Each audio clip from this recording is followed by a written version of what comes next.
भले वो नारा लगा ले, लेकिन वो श्री राम जी के भक्त कभी नहीं हो सकते। ऐसा सुनने में है कि 10 जजेस ने इनका अतीक अहमद का केस सुनने से मना कर दिया। टेनी साहब है ना मंत्री, उनके बेटे ने भी तो थार चढ़ाई थी, यही लखीमपुर खीरी का ही था ना, तब कहाँ इनकाउंटर वाला था। क्या आपकी एग्जीक्यूटिव इतनी कमजोर हो गई है कि क्या वो 10 जजेस को प्रोटेक्शन नहीं दे पाएंगे आप? तो आप बंद कर दो ना जुडिशरी को, पुलिस सिस्टम को बंद कर दो, सबके हाथों में बंदूक थमा दो। ये इनकाउंटर कल्चर बोल रहे ना, ये खाप पंचायत मानसिकता है। अगर किसी की बेटी घर से भाग गई तो बेटी और दामाद को लाके जला के मार दो, ये खाप पंचायत मानसिकता चल रही है देश में। वो चलती रही ना तो एक दिन जुडिशरी पे ताला लग जाएगा। तो है रूल ऑफ लॉ है, इसको रूल ऑफ लॉ कहेंगे। Bulldozer justice rule of law है, आपको लगता है? खुद योगी जी पे कई चार्जेस लगे हुए हैं, और वो अभी इनका इनकाउंटर कर दी होती तो कहाँ होते योगी जी? इसी पे मैं जाऊंगा, रामराज पे जाऊंगा। जब सीता जी का अपहरण रावण ने किया, तो राम जी ने भी तो अपने दूत भेजे थे ना। एक आप उसको भी इस प्रोसेस में समझो ना, दूत भेजे थे कि भाई तूने किया, गलत किया है, तू सीता जी को सम्मान सहित वापस कर जा, वरना इस कंसिक्वेंस के लिए तू तैयार है ना। राम जी क्या करते, उठे धनुष उठाते, उसकी नाभि में तीर मार दिए होते, नहीं हुआ ना। उन्होंने भी एक प्रोसेस फॉलो किया। यूपी में डॉन अतीक अहमद के मर्डर के बाद जो ओपिनियन है वो डिवाइडेड है। जैसा उसका टेरर रहा था, जितने लंबे टाइम तक यूपी के, इन पर्टिकुलर इलाहाबाद के आसपास के लोग, उस रीजन के लोग जितने उससे परेशान रहे थे, उसमें एक तबका है जो इसको जस्टिफाई कर रहा है कि जो हुआ वो ठीक हुआ। एट द सेम टाइम एक तबका ऐसा भी है जो रूल ऑफ लॉ का क्वेश्चन उठा रहा है, बोल रहा है कि कानून सम्मत नहीं था, कोर्ट को न्याय करना चाहिए था।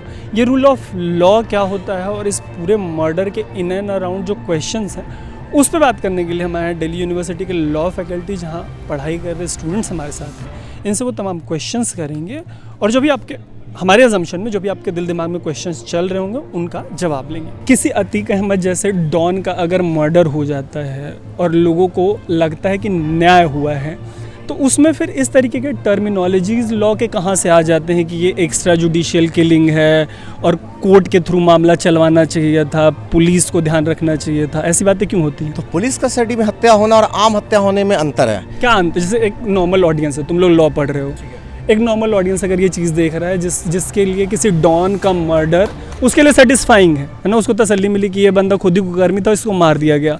तो जब तुम कह रहे हो कि पुलिस कस्टडी में मर्डर होना गड़बड़ है, किस तरीके से वो गड़बड़ है? जैसे कोर्ट ने बहुत भारी भरकम सुरक्षा दी थी अतीक अहमद को, ये देखते हुए कि ये डॉन रह चुका है और दूसरे गैंग से इसको खतरा है, और एक कोर्ट के अंदर जब मामला चल रहा था, पुलिस कस्टडी में बंदा है, उसमें मौत होने का मतलब पुलिसिया प्रशासन का ये फेल्योर कहेंगे कि आज डॉन मारा गया तो पूरी देश खुश है, पूरा देश खुश है। ये सोचो ना, कल को एक इंसान मारा जाएगा पुलिस के रहते हुए, तब आप क्या करोगे? अभी ये जो 2 लोग मर्डर में इन्वॉल्व थे और उनका जो तीसरा साथी था, जब वो ज़मीन पे लेटे तो वो भी जय श्री राम का नारा लगा रहे हैं, है ना। ये कहाँ पहुँच गया जय श्री राम का नारा? देखिए, ये तो जो उनके द्वारा जय श्री राम का नारा लगाया गया, भले वो नारा लगा ले, लेकिन वो श्री राम जी के भक्त कभी नहीं हो सकते। सबसे बड़ी बात है ना, ये राम का नाम लेके इसका राजनीतिकरण करने की कोशिश होती है कि मैं राम का नाम ले लूँ, मैं कुछ गुनाह कर दूँ, उसके बाद राम के नाम पे उत्पात मचाने वाले जितने संगठन है वो मेरे साथ आगे खड़े हो जाएंगे। राम जी तो मर्यादा पुरुषोत्तम थे।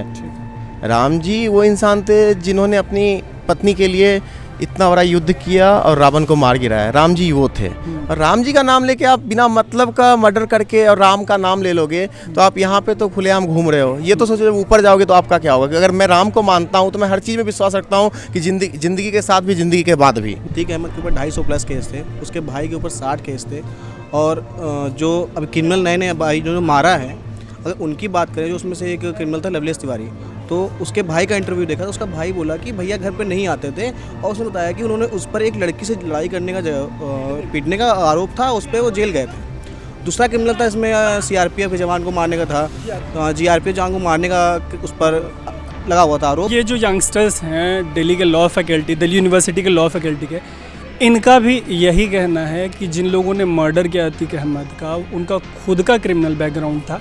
एक पे लड़की पीटने का आरोप है, एक पे GRP के कांस्टेबल के हत्या का आरोप, और ऐसे लोग मर्डर करके जय श्री राम के नारे लगा रहे हैं। सोचने वाली बात है, ये भी सोच रहे हैं, ये भी यही कह रहे हैं कि सोचने वाली बात है कि सोसाइटी किस डायरेक्शन में जा रही है, और इन पर्टिकुलर जो रिलीजियस नारे हैं उनका किस तरीके का इस्तेमाल हो रहा है। खैर एक सवाल ये है सर कि ये कहना चाहेंगे कि जो न्याय है ये भावनाओं से नहीं होता ना, कि आपकी मतलब भावनाएं आहत हो रही हैं कि फिर आप भावनाओं में आकर न्याय करते हो। न्याय जो है तथ्य से होता है, और यहाँ पर आप कृत्य करते हो बुरे और नाम ले लेते हो राम का, इससे आपका कृत्य अच्छा नहीं हो जाता कि आपके सपोर्ट में वो पूरे संगठन आ जाएंगे और लोग इसी का फ़ायदा उठाना चाह रहे हैं। आँख के बदले आँख लेते रहेंगे तो पूरी दुनिया अंधी हो जाएगी। एक इंसान बचेगा जो आँख निकालने पे सबसे लास्ट बंदा 7 बिलियन में से एक, लेकिन गांधी जी हैं, गांधी जी रिलेवेंट हैं, सिलेबस से हट जाएंगे, गांधी जी रिलेवेंट। गांधी जी का स्टेटमेंट है an eye for an eye make whole world blind, ऐसा उन्होंने बोला था। लेकिन ये जो राम की जो मारने के बाद अतीक अहमद के मर्डर के बाद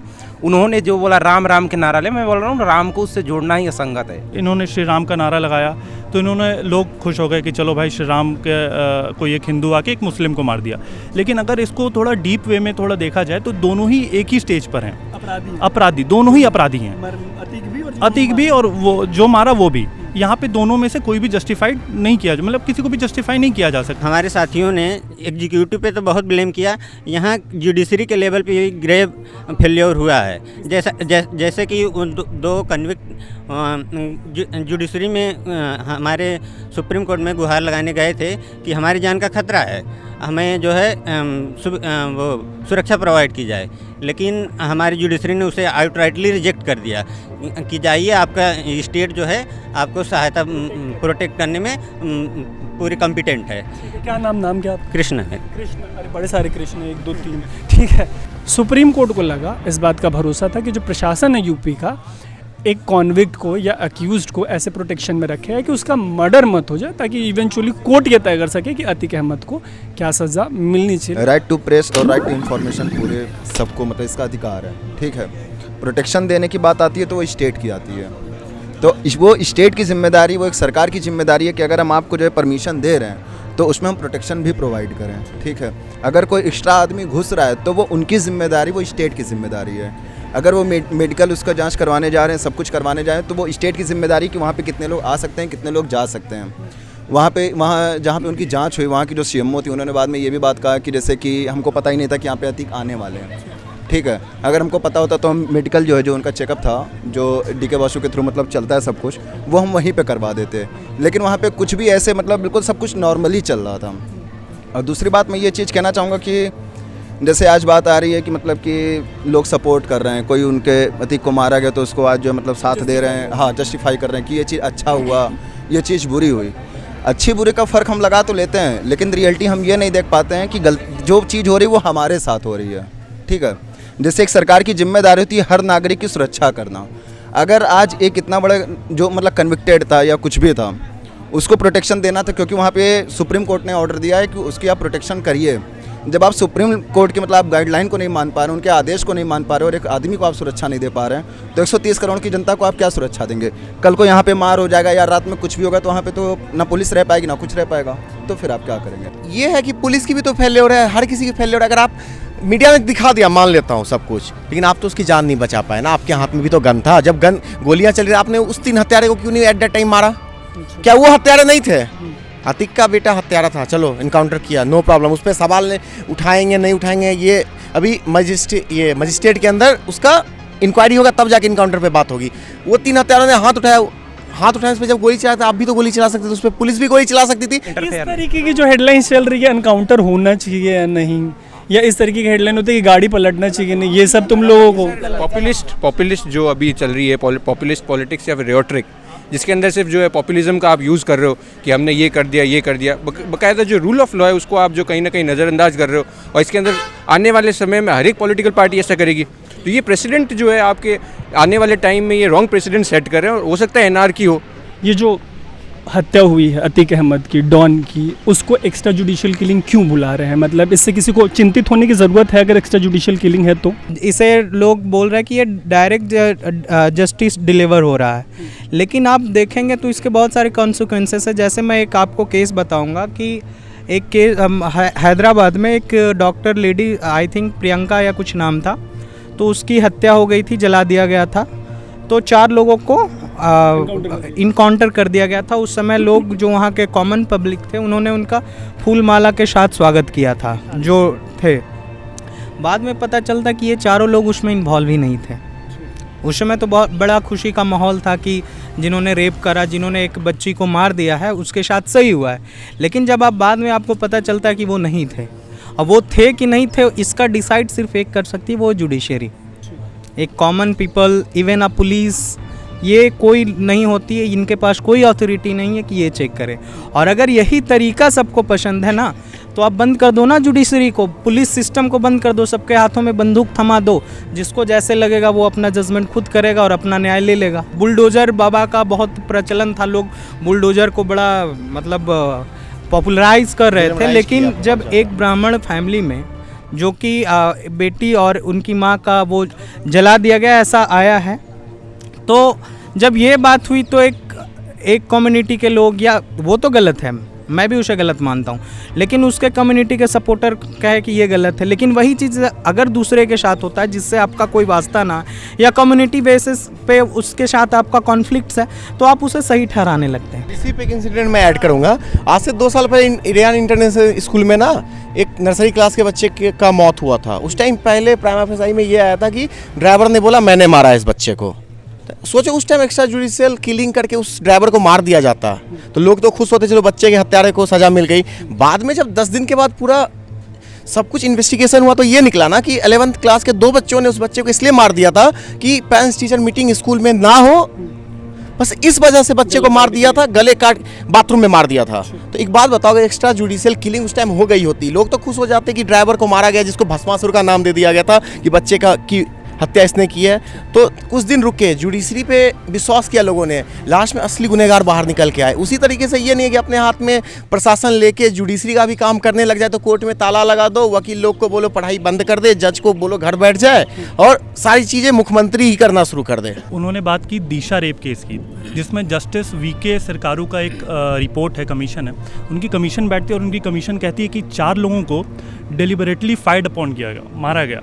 हालांकि वो दोषी नहीं थे, वो अभी ट्रायल प्रोसेस में पता चलता, लेकिन उनको डेलिबरेटली फायर्ड अपॉन किया गया, जो कि हालांकि गलत नहीं है।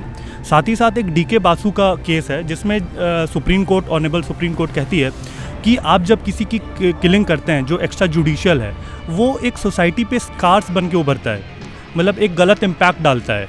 और हमेशा जब भी आप इस प्रोसेस में जाते हैं, तो जैसे पुलिस कहती है कि हम अपने सेल्फ डिफेंस में ऐसा काम किए हैं, तो आईपीसी सेक्शन 96 सेल्फ डिफेंस की बात करता है, लेकिन 99 आईपीसी सेक्शन में लिखा है कि आप सेल्फ डिफेंस उस लेवल तक कर सकते हैं जिस लेवल पे आपको मतलब कि जिस लेवल का आपको थ्रेट है, रीजनेबल अमाउंट में, कि जितना फोर्स उधर से आप पे किया जाए उतना ही फोर्स कर सकते हैं। वाट एवर, अगर आप वो सामने वाला बंदा अगर डंटा से अगर वार कर रहा है, तो ओनली आप उतना ही एलिजिबल हैं जितना कि आप डंटा से, अगर कोई जैसे किसी भी वेपन से, तो उतना ही कर सकते हैं जितना रीजनेबल थ्रेट। मेरा क्वेश्चन ये है कि जो जजेस की स्ट्रेंथ है, जो कोर्ट का इंफ्रास्ट्रक्चर है, उसमें कमी की वजह से जो जस्टिस में देरी हो रही है, उससे लोगों में भरता है गुस्सा कि 20-20 साल 30-30 साल केस चलते रहते हैं। तुम लोगों ने पढ़ा, ऑब्जर्व किया कि किस तरीके के क्विक रिफॉर्म्स की ज़रूरत है ताकि लोगों का ऐसा सेंटिमेंट चेक हो सके। सर देखिए, एग्जीक्यूटिव का जो एक काम है, इससे लोग जनता क्यों प्रभावित हो रहा है? क्योंकि वो फास्ट ट्रायल दे रहा है, स्पीडी ट्रायल दे रहा है, जो एग्जीक्यूटिव कर रहा है किसी को पकड़ो और मार दो। मैं कह रहा हूँ कि अगर आप स्पीडी ट्रायल दे रहे हो, तो इसका दूसरा वे हो सकता है, आपको जुडिशियल रिफॉर्म लेके आना चाहिए। जस्ट लाइक अगर कोई हीनियस क्राइम है, कोई बड़ा मर्डर है, तो उसके लिए लेजिस्लेचर क्यों नहीं एक पार्टिकुलर एक्ट लेके आता है? लेजिस्लेचर क्यों नहीं एक स्पीडी कोर्ट बनाता है उसके लिए, कि हम ऐसे लोगों का यहाँ सुनवाई करेंगे, फास्ट ट्रैक करेंगे। 10 साल पहले जो 10 ऐसा सुनने में है कि 10 जजेस ने इनका अतीक अहमद का केस सुनने से मना कर दिया, तो क्या आपकी एग्जीक्यूटिव इतनी कमज़ोर हो गई है कि क्या वो 10 जजेस को प्रोटेक्शन नहीं दे पाएंगे? आप एक विटनेस को प्रोटेक्शन नहीं दे रहे हैं। यहाँ तक कि विटनेस प्रोटेक्शन स्कीम हमारे कंट्री के अंदर है, फिर भी आप विटनेस को एक सफिशिएंट प्रोटेक्शन नहीं दे पा रहे हैं। देखिए, जब आप बात जुडिशियल रिफॉर्म्स की करते हैं, मैं रिफॉर्म एनजेसी के पॉइंट ऑफ व्यू से नहीं कर रहा, अपॉइंटमेंट, मैं नंबर ऑफ जजेस बढ़ाने, नंबर ऑफ कोर्ट्स बढ़ाने, इंफ्रास्ट्रक्चर देने। ऑब्वियसली आपका क्वेश्चन बहुत जेन्युइन है। ऑब्वियसली जजेस का नंबर तो बढ़ाना ही चाहिए, साथ ही साथ इंफ्रास्ट्रक्चर में भी हमें बहुत डेवलपमेंट करनी चाहिए। जैसे कहीं कहीं जगह मैंने देखा है जहाँ पे जुडिशरी के पास अपना खुद का कोर्ट नहीं है, वहाँ पे जुडिशरी क्या करती है कि दूसरे के जैसे गवर्नमेंट का कुछ गेस्ट हाउस हो गया या कोई इंफ्रास्ट्रक्चर है जो अदर ब्रांच से एडमिनिस्ट्रेटिव ब्रांच का है, उसको अक्वायर करके उसमें अपना जुडिशरी अपना कोर्ट मतलब चलाती है। जस्टिस जो है और एनकाउंटर का जो राज है, 250 के आसपास एनकाउंटर हो गया, बुलडोजर भी चल रहे धनाधन, तो ये सब लेके मतलब कहते हैं कि यूपी में रूल ऑफ लॉ है, कानून का राज है। अब है कानून का राज यूपी में? क्या रूल ऑफ लॉ है? आप मार रहे हो केवल। मीडिया को मैंने कहा नहीं, एब्यूज़ वाली बात नहीं है। विकास दुबे का जब गाड़ी पलटी थी, क्या कोई उसकी वायर वीडियो आई? वहाँ मीडिया क्यों नहीं थी? अगर शायद मीडिया होती तो आज वो नहीं मरता। रूल ऑफ लॉ है यूपी में? रूल ऑफ लॉ सर अगर होता तो ये जो आज जो सेंटेंस चल रहे हैं सब कुछ कि बुलडोज़र मतलब घर गिरा रहा है, इनकाउंटर कर दिया जा रहा है गलत तरीके से, फिर उसके बाद जो है जो कन्विक्टेड है जिसको प्रोटेक्शन देना चाहिए उसको प्रोटेक्शन नहीं मिल रहा है, तो यहाँ पे तो हमको नहीं लगता ये रूल ऑफ लॉ है। जब इनकाउंटर ही लास्ट समाधान है ना, तो वो टेनी साहब है ना मंत्री, उनके बेटे ने भी तो थार चढ़ाई थी, यही लखीमपुर खीरी का ही था ना, तब कहाँ इनकाउंटर वाला था वो, तब कहाँ गया था इनकाउंटर कल्चर। और रही बात ये इनकाउंटर कल्चर बोल रहे ना, ये खाप पंचायत मानसिकता है। अगर किसी की बेटी घर से भाग गई तो बेटी और दामाद को लाके जला के मार दो, ये खाप पंचायत मानसिकता चल रही है देश में। वो चलती रही ना तो एक दिन जुडिशरी पे ताला लग जाएगा। हमारे योगी जी को बोल रहे हैं कि इनकाउंटर करके जस्टिस डिलीवरी सिस्टम फास्ट कर दिए। अगर यही जस्टिस डिलीवरी सिस्टम इनके पिछले सरकार में होती और खुद योगी जी पे कई चार्जेस लगे हुए हैं और वो अभी इनका इनकाउंटर कर दी होती तो कहाँ होते Yogi ji? Sir beyond reasonable doubt, ठीक है, नहीं तो मैं तो बात कर रहा हूँ किस चीज़ का, इनकाउंटर का, कि अगर इनकाउंटर को ये इतना पॉपुलराइज कर रहे हैं, ये मान रहे हैं कि इनकाउंटर ही लास्ट ऑप्शन है, फर्स्ट एंड लास्ट ऑप्शन है, तो अगर इन्हीं को इनकाउंटर कर दिया जाता तो ये कहाँ होते? क्योंकि सर इसी पे जाऊंगा। और ये जो बात कर रहे हैं भाई साहब की रीजनेबल उसे प्रूफ करना, तो जितने भी इनकाउंटर हुए वो प्रूफ करने के बाद नहीं हुए, मैं बता देना चाहता हूँ अपने भाई को। सर इसी पे मैं जाऊंगा, रामराज पे जाऊंगा। जब सीता जी का अपहरण रावण ने किया था, राम जी ने भी तो अपने दूत भेजे थे ना, एक आप उसको भी इस प्रोसेस में समझो ना, दूत भेजे थे कि भाई तूने किया गलत किया है, तू सीता जी को सम्मान सहित वापस कर जा, वरना इस कंसिक्वेंस के लिए तू तैयार है ना। राम जी क्या करते, उठे धनुष उठाते, उसकी नाभि में तीर मार दिए होते, नहीं हुआ ना, उन्होंने भी एक प्रोसेस फॉलो किया। बाकियों का भी ले लेते हैं, रूल ऑफ लॉ है, इसको रूल ऑफ लॉ कहेंगे? Bulldozer justice rule of law है, आपको लगता है? ये तो लीगल वाले हम लोग तो मतलब सवाल पूछते हैं, ये तो लॉयर्स बताएंगे, future lawyers.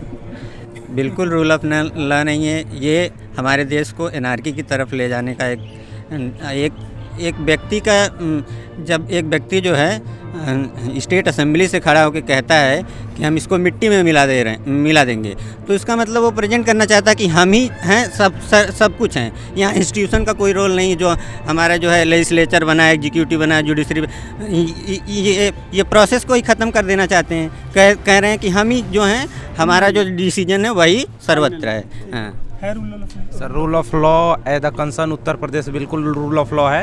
And the particular मामले में मैं यहाँ की बात करूँगा, इस केस की बात करूँगा, तो यहाँ भी रूल ऑफ लॉ देखने को मिलता है कि अगर रूल ऑफ लॉ यहाँ नहीं होता तो अतीक अहमद की सुनवाई में इतना देरी नहीं होता। मैं बता रहा हूँ, इनका जो पेंडिंग का केसेस था इतना लॉन्ग प्रोसीजर से चल रहा था। रूल ऑफ लॉ इसलिए है क्योंकि एविडेंसेस कलेक्ट करना और लॉ के अगेंस्ट इनको कन्विक्ट करना और लाइफ इम्प्रिजमेंट करना, ये बिल्कुल रूल ऑफ लॉ दिखाता है। मैं बात करता हूँ इनकाउंटर कहाँ हुआ है, इनकाउंटर नहीं, सेल्फ डिफेंस में वो मारे गए, तो वो तो सेल्फ डिफेंस की बात हुई, इनकाउंटर एज द प्रूफ नहीं हुआ अब तक, तो मैं बोलता हूँ रूल ऑफ लॉ ऑब्वियस है यहाँ पे रूल ऑफ। तो फाइनली जो अतीक और उसके भाई का मर्डर हुआ, अतीक और भाई का मर्डर 250 के आसपास जो एनकाउंटर्स और हुए, वो एक मर्डर था, वहाँ पे रूल ऑफ लॉ का कहीं फेलियर। रूल ऑफ लॉ हम कोर्ट के अंदर लाते हैं कि कोर्ट क्या कैसे कन्विक्ट करता है, या एग्जीक्यूटिव खुद को सुपीरियर मानता है कि नहीं, तो वो तो मर्डर हम उसको अलग, क्योंकि कुछ बंदे नकली भेष में आए पत्रकार के मामले, उनका मर्डर कर दिया, पत्रकारों का नाम रोशन कर दिया इन लोगों ने, मीडिया वालों को और नाम, रुक जाओ इन लोगों से कंप्लीट करते, फिर राउंड अप करके लाइट डिम हो रही है rule of law? Obviously rule of law है,